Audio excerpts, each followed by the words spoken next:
जुनवू ने computer game खेलना शुरू किया, साथ ही स्ट्रीम करना भी। खेलते वक्त उसके दोस्तों ने खबरों में देखी कुछ बात की उल्लेख किया। जुनवू ने टीवी चालू किया, हिंसक घटनाओं और हमलों की खबर मिली। टीवी देखते ही बाहर से शोर सुनाई दिया, लोग भाग रहे थे, चिल्ला रहे थे।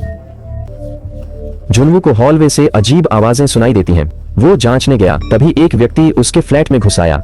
जुनवू ने पड़ोसी होने का दावा करके उसे जाने के लिए कहा, लेकिन वो नहीं जा रहा था।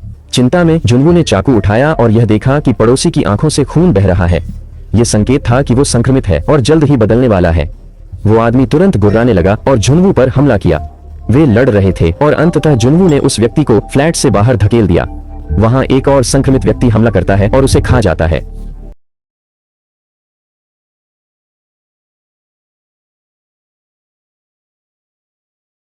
जुनवू अपने फ्रिज से दरवाजा बंद कर देता है और समाचार देखता है।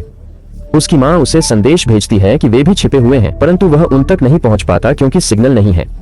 वह अपना बचा हुआ खाना बचाता है और सुरक्षित रहने के लिए तैयार हो जाता है। अगले दिन समाचार चेतावनी देता है कि संक्रमित लोग राक्षसी की तरह काम करते हैं और उनसे बचा जाना चाहिए। विषाणु रक्त के द्वारा फैलता है, जैसे काटने या छुरा घोंपने से। जुनवू सोशल मीडिया पर अपना स्थान साझा करने के लिए अपनी तस्वीर पोस्ट करने का फैसला करता है। वह अपना स्मार्टफोन एक छोटे ड्रोन से जोड़ता है और सिग्नल पकड़ने के लिए उसे उड़ाने की कोशिश करता है। दुर्भाग्य से ड्रोन जल्दी ही बैटरी से बाहर निकलता है और योजना विफल हो जाती है। देखते समय जुनवू सड़कों पर एक पुलिस अधिकारी को देखता है जो संक्रमित से जूझ रहा है, परंतु अधिकारी दब जाता है। जुनवू मदद के लिए चिल्लाने की कोशिश करता है, परंतु वह पुलिस अधिकारी की सहायता के लिए कुछ नहीं कर सकता। जुनवू बैरिकेड दरवाजे पर धमाके की आवाज सुनता है और देखता है कि एक संक्रमित अंदर घुस आया है। संक्रमित फ्रिज बैरिकेड को धकेलने की कोशिश करता है, जिससे जुनवू को बालकनी पर चढ़ना पड़ता है। संक्रमित उसका पीछा करता है, लेकिन कगार से गिर जाता है। कुछ दिनों बाद जुनवू हाइड्रेटेड रहने के लिए शराब का सेवन करना आरंभ कर देता है। उसे खबरों से पता चलता है कि संक्रमितों में अभी भी कुछ समझ है और वे बुनियादी चीजें कर सकते हैं। कुछ को अपनी पुरानी नौकरी के कौशल याद आते हैं। 2 हफ्तों बाद उदासी में धुत जुनवू अपने परिवार को यात्रा से वापस आते हुए कल्पना करता है। वह अपनी मां को गले लगाता है, लेकिन वास्तविकता में लौटता है, आंसुओं में बह जाता है। सिग्नल की तलाश में उसने सेल्फी स्टिक पर लगे उसके स्मार्टफोन को बालकनी से बढ़ाया। अंत में उसने अपने परिवार से एक आवाज संदेश प्राप्त किया। सुनकर उसे खुशी और चौंकाने की बात यह थी कि वे सभी उसके पिता के कार्यालय में छिपे हुए थे। दुखद बात यह थी कि उसने अपनी मां के संदेश को चीख और आहतों की आवाज में बदलते देखा, जैसे कि संक्रमितों ने हमला किया और उसके परिवार को मार दिया।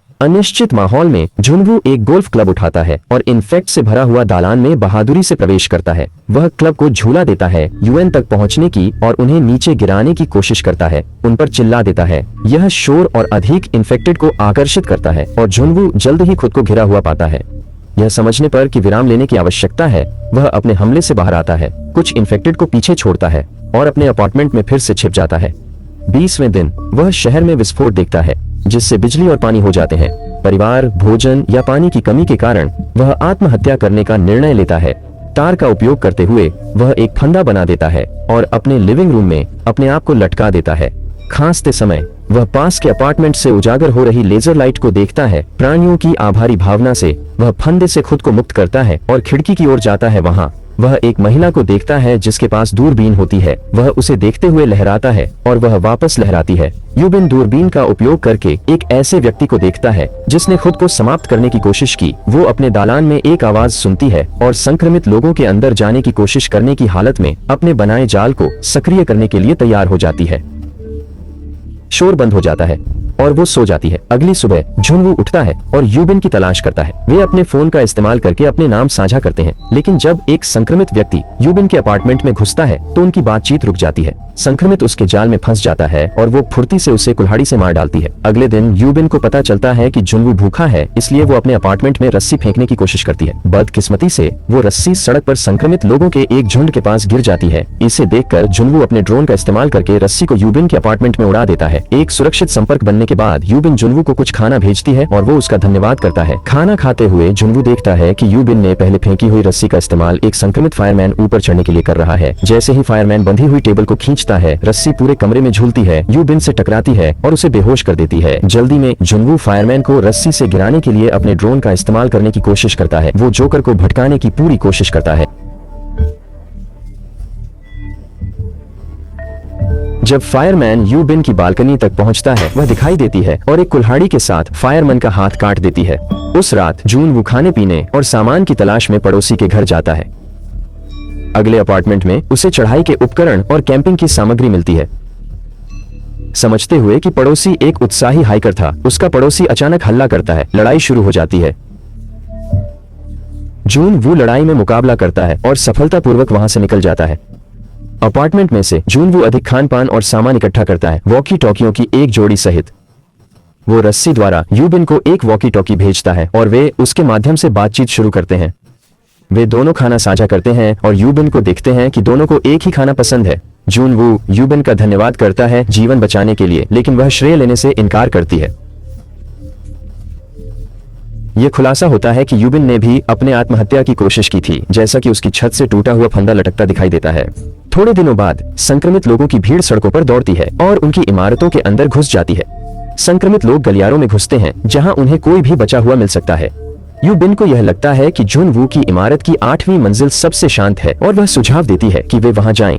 यूबिन स्वयं को सड़कों पर नीचे उतार देती है। वह संक्रमित लोगों से लड़ती है, एक बंदूक पाती है और वह लगभग पराजित हो जाती है। लेकिन जून वू पहुंचता है और दोनों 8वीं मंजिल की ओर बढ़ते हैं। 8वीं मंजिल पर वे एक संक्रमित ग्रुप से मिलते हैं और गलियारे के अंत में फंस जाते हैं। भाग्यशाली रूप से एक दरवाजा खुलता है और एक आदमी एकाएक सामने आता है जो उन्हें संक्रमितों से बचा लेता है। वे उस आदमी के अपार्टमेंट में जाते हैं और साथ में खाना खाते हैं। वह उन्हें बताता है कि उसने रेडियो पर बचाव टीमों के बारे में सुना है और कि मदद अब आ रही है। भोजन करते समय यूबिन एक जोड़ी की तस्वीर जिसमें एक बच्चा भी था और दूध की बोतलें देखती है, लेकिन उसे बच्चे के लिए कहीं भी कोई संकेत नहीं मिलता है। वह उस आदमी से पूछती है कि उसका बच्चा कहाँ है और वह कहता है कि उसके पास एक नहीं है। जून वो बेहोश हो जाता है और यूबिन को एहसास होता है कि उन्हें ड्रग्स दिए गए हैं। यह पता चलता है कि वह आदमी वह नहीं है जो उसने होने का दावा किया था। आदमी उठता है और एक कमजोर यूबिन को अपने संक्रमित पत्नी के पास ले जाता है। उसकी पत्नी भूखी थी, इसलिए उसने उनके आने का धन्यवाद किया। वह यूबिन को अपनी संक्रमित पत्नी के साथ छोड़ता है और दरवाजा बंद कर देता है। जून वो उठता है, बंदूक का निशाना आदमी पर लगाता है और उसे यूबिन को जान से मारने की धमकी देता है। आदमी ने संक्रमित पत्नी को रोकने वाली रस्सी छोड़ दी और जून वो रस्सी के लिए दौड़ता है, गलती से अपनी बंदूक गिरा देता है। यूबिन की चीखें सुनाई देती हैं, जबकि आदमी जून वो के साथ समझौता करता है, उसे अपनी जान बचाने के लिए कहता है। कमरे से चीखें बंद हो जाती हैं और जून वो सबसे बदतरीन चिंता में डूब जाता है। आदमी दरवाजा खोलता है, यूबिन को अपने संक्रमित पत्नी का चेहरा कंबल से छुपाने देता है। पत्नी ने आदमी की गर्दन काट दी और यूबिन ने दोनों को गोली मार दी। हालांकि गोलियां संक्रमितों का झुंड लाती हैं। हताशा की स्थिति में यूबिन कहती है कि उन्हें झांड से पहले ही अपनी जिंदगी समाप्त कर देनी चाहिए। जून वो राजी होता है और उबा रहते हुए यूबिन पर बंदूक तानता है। स्त्राव खींचने ही वाला होता है तो हेलीकॉप्टर की आवाज सुनते हैं। वे तेजी से छत पर जाते हैं जहां उनका संक्रमित पीछा कर रहे होते हैं। दोनों ही छत पर फंस जाते हैं और संक्रमित द्वारा द्वार तोड़ने के बाद एक हेलीकॉप्टर आता है जिसमें सैनिकों द्वारा गोलीबारी की जाती है। वे हेलीकॉप्टर में चढ़ते हैं और यह उड़ जाता है। हवा में होते हुए जून वू को आखिरकार संकेत मिलता है और पता चलता है कि शहर का एक बड़ा हिस्सा जहां 50,000 संक्रमित हैं, संकट में है। उन्हें यह भी दिखाई देता है कि बहुत सारे बाकी लोगों ने अपनी तस्वीरें और स्थान उन्हें बचाने में मदद करने के लिए शेयर किया है। और वहां ही फिल्म समाप्त हो जाती है। हमेशा